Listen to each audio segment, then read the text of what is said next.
Hey everybody, welcome back to another video. If you want to make delicious seafood spaghetti pasta, then stay tuned.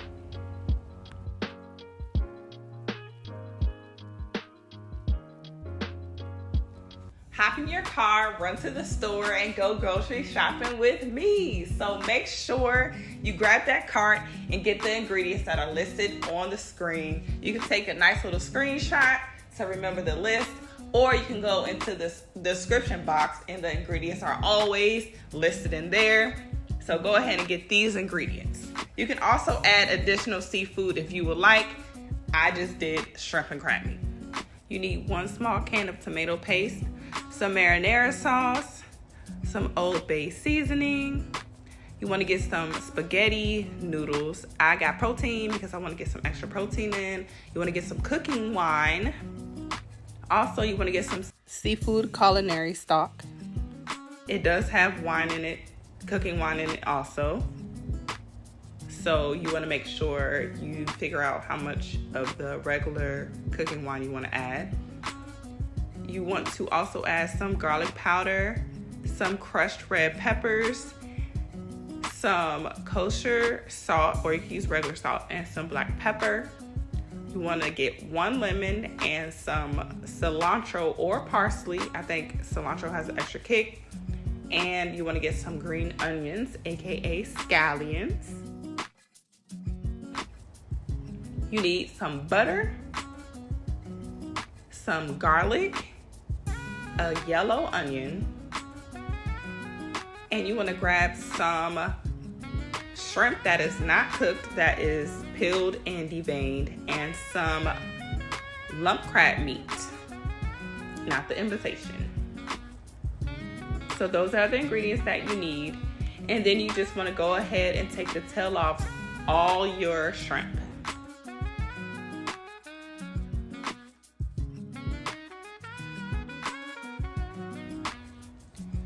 You can get your pan up to a medium-high heat.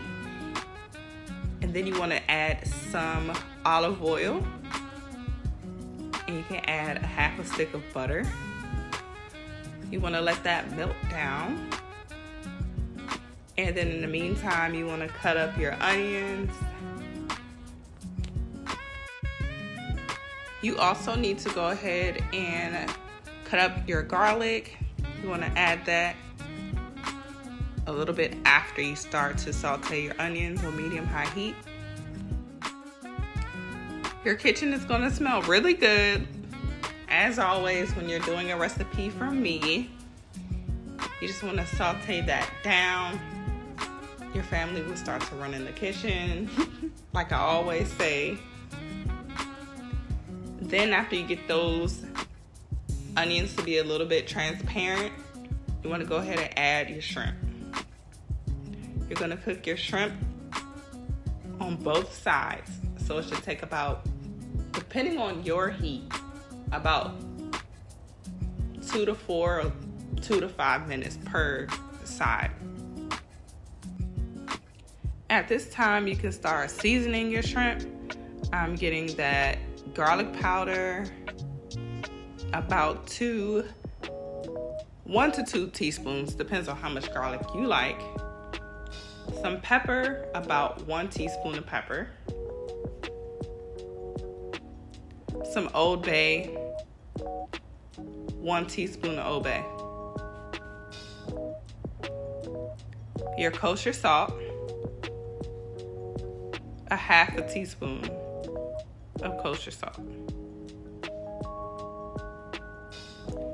Your red peppers are solely up to you and how much kick you would like in your pasta. I used 1 teaspoon. While your shrimp is cooking, you can go ahead and get your spaghetti boiling. You should know how to boil spaghetti noodles by now, but if you don't, get the water filled up in a pot, add some salt, add your noodles. Boil it to the temperature and as long, or the duration of what the box says. So it varies. So you have to look at your noodles, but I would say about 10 minutes. You want to make sure your noodles are not hard, okay?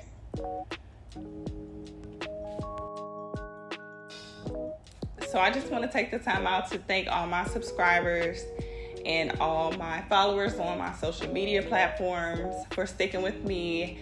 And yeah, I look forward to making recipes. I see a lot of people like message me and leave information about how they did when they made the recipe or what they want to see next. So feel free to message me on Instagram or Facebook.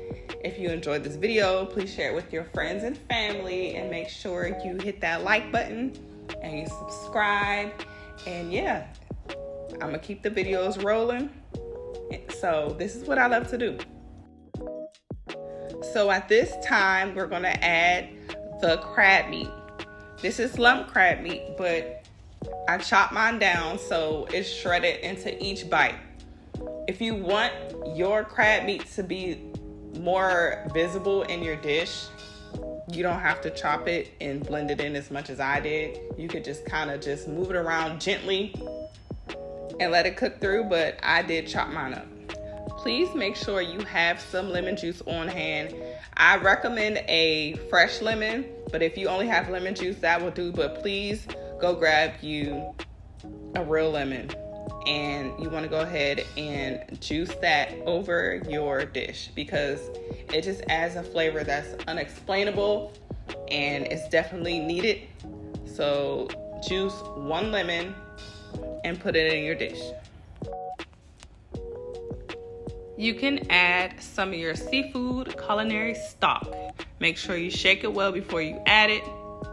And this is going to make sure that your dish has a lot of flavor in it. You want to add about 4 tablespoons or 1/4 cup of seafood stock. I'm just going to call it seafood stock at this time. So I found this new fancy gadget. It's a can opener and it's hands-free. And you just put it on your can, which is on the tomato paste can right now. And it spins around, but then you have to stop it and then you can get your can open. It's pretty cool. It runs by batteries. They might have chargeable ones, but I'm not sure. But this one works great. So then you want to add your tomato paste. Add 1 big teaspoon of tomato paste. And then to get the excess off, I just gave my spoon a little stir to get it off of the spoon. Grab your marinara sauce. And it depends on how much you want in your pasta. I didn't want it to be like a spaghetti saucy pasta. So you want to add about 1/4 cup of marinara at this time. And it's completely up to you how much you would like. I did add more ingredients throughout this video, like towards the end as I went. But it's really based on you because all of this stuff is going to cook down and marinate together in the pan. So it looks like it's liquidy now, but once you cook this stuff down, it's not going to be liquidy at all. Then remember that garlic? Then you want to add the garlic after you add the sauce because you don't want to put the garlic in there with the onions and the shrimp at first because garlic tends to burn. And burnt garlic is nasty. And it doesn't smell that great. So this is why we wait. You want to go ahead and pop that cilantro in. You want to chop it up to the best of your ability. Make sure you get most of the stems out, but this is going to cook down. I know cilantro is not really something that's typically used in a seafood dish, but this is like a secret ingredient. Cilantro is just God's gift from above. Cilantro is so delicious, and you'll be surprised if you try to put it in a lot of different recipes, how your recipe would just have that extra little, what's that to it? So get some cilantro. But once again, if you don't have cilantro, get parsley. And I did find a shrimp that I didn't see and I didn't get the tail off of it, so I just put that aside. As you go, you want to do a little taste test. I did notice that I needed a little bit more garlic, so I went ahead and added some. I think this recipe is great for the fall.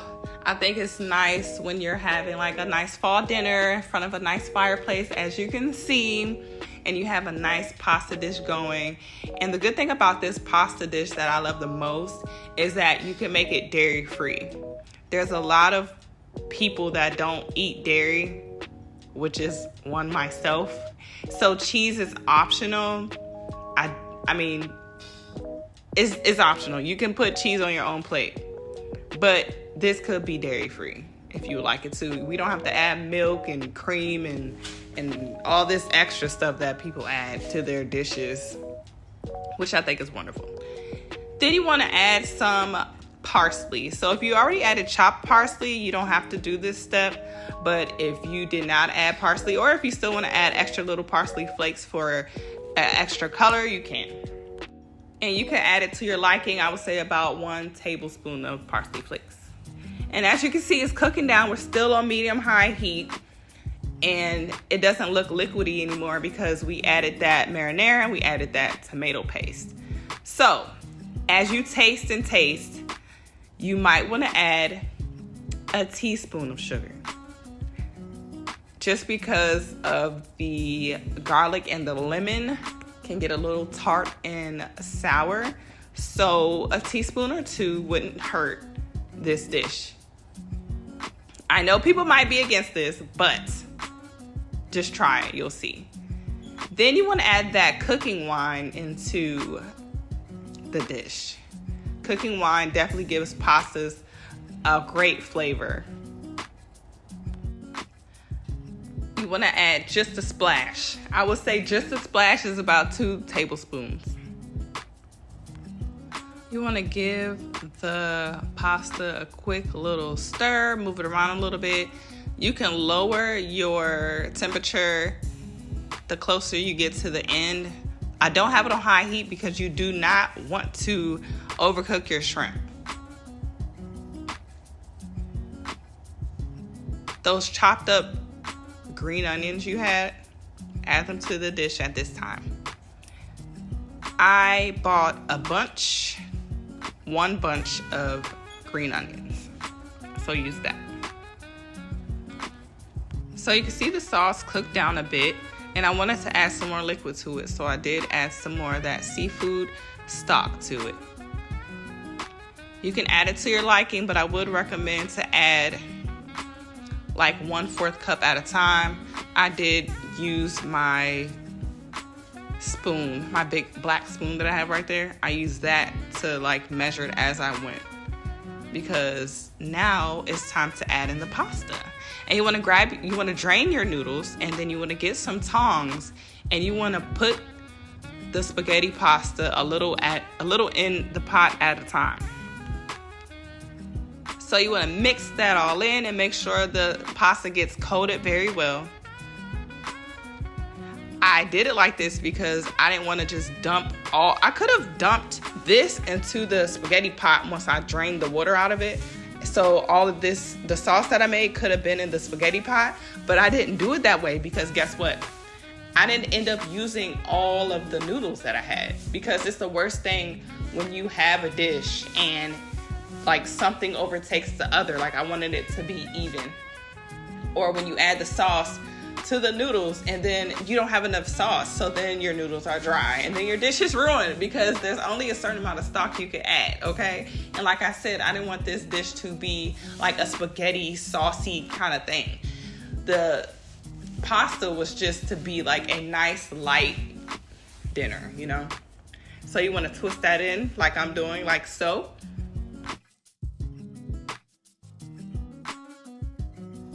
After adding the spaghetti to the sauce that I made, I did need to add some more marinara.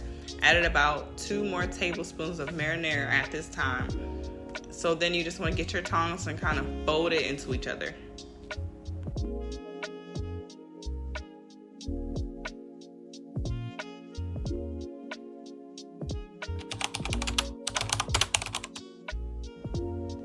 After adding the noodles, I did feel like I needed to add a few more shakes of Old Bay to it. I would say about another teaspoon to the noodles to make the flavor pop a little bit more.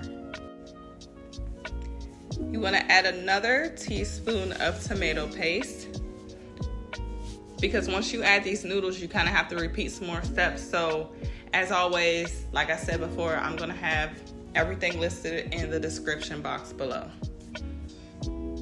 But watch this video through first so you can get an understanding of how you add ingredients as you go. And you don't just dump it all in there. No, you gotta have some patience, okay? You can't just dump it all in there. It's not gonna come out the same. So this part is optional. You can add some cheese if you would like, but this is the end results. Here is the best seafood pasta you will ever have. And when you taste it, I need you to report back to me. All right, you guys, so there it is. This is the finished product. I hope you guys enjoyed this video and you share it with your family and friends, and be sure to leave a comment below, or you can message me on Instagram and say, hey, I really like that recipe that you dropped on YouTube. So I look forward to making another video, and you guys have a great day. Thanks for tuning in.